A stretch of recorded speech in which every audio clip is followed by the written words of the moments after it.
It really gives me absolutely great pleasure to be able to share with you Miracle Babies. For those of you that may not know much about the organisation, Miracle Babies is a consumer-based, parent-led organisation that works with and really links the families that have had premature babies with the health system and the hospitals that care for them. We work across many spectrums, across the whole spectrum in terms of the way that we support family, and that can be from a threatened pregnancy to their time within hospital, and then also once they go home and they're discharged and out in the world. And we also work with health professionals on a different level in terms of research and advocacy, NICU design and policy change and things like that. So not enough time to really give you a big scope of what we do. So I really wanted to concentrate on one aspect, and that is the support that we give to families while they're in hospital and in the unit. Having a pregnancy not go the way that you imagine or the way that you're told it's going to go, or the way that you see in the movies, can absolutely change the person that you are, can change the parent that you become, and it can change the type of family that you come in. We see that all the time. I know it to be true because I've gone through it 3 times. I don't know if you've got the slides. I've got a picture of my boys. So these are my 3, my beautiful boys.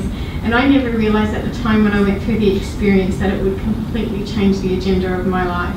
And I also had no idea at the time, no concept that I wasn't alone, because I felt alone.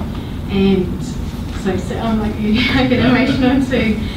Big Italian, Italian background, big Italian family, first person to go through the experience, and I felt like nobody understood what I was going through. And back then there was no Miracle Babies.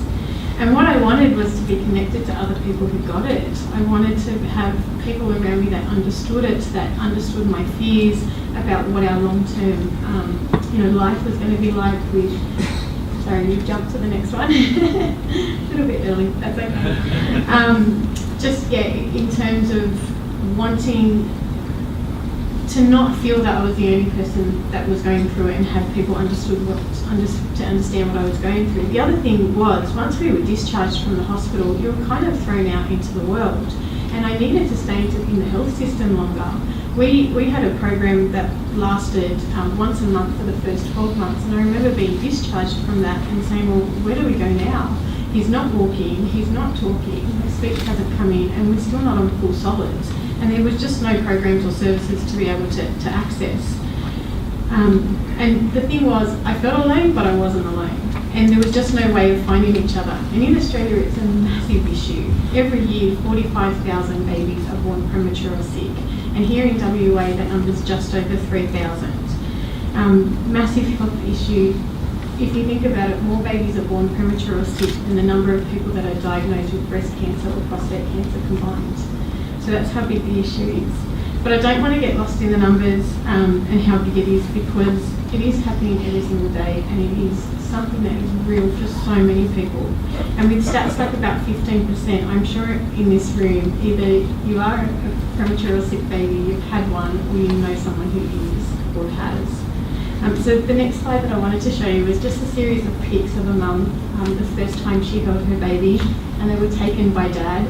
And there is a whole range in this series, and these are the 3 that they were happy with us to share. And if you have a look, it starts really quite medical, and they're checking that all the tubes are okay and nothing's compromised and the baby's fine.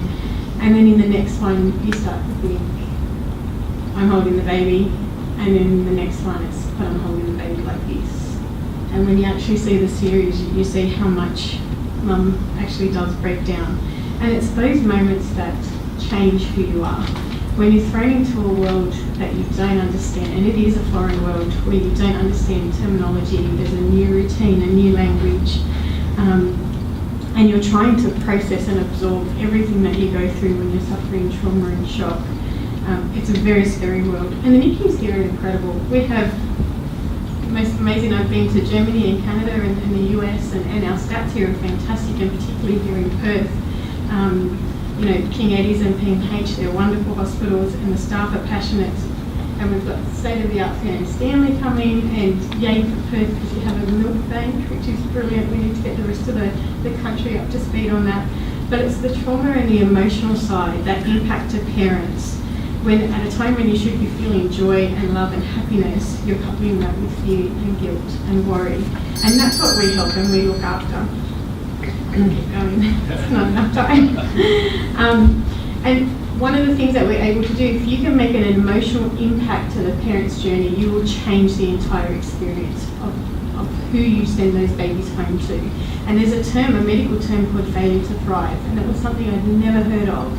And if you're not looking after the emotional well-being of these families that you send these babies home into, that are suffering from postnatal depression and stress and trauma, it's a huge impact, as you can imagine, into what in terms of the whole family thriving. So one of the resources that we give them, and I've got some samples here to show you, is that we provide NICU survival packs while they're in hospital. So that way, while they're going through the emotional experience, they can have something tangible that they can refer to, that they can share amongst their families to help them. The book that we designed, everything, all of our programs are done with health professionals and clinicians along with families, and it was the first book ever to be published in Australia that had Australian terminology rather than looking at US or UK based programs.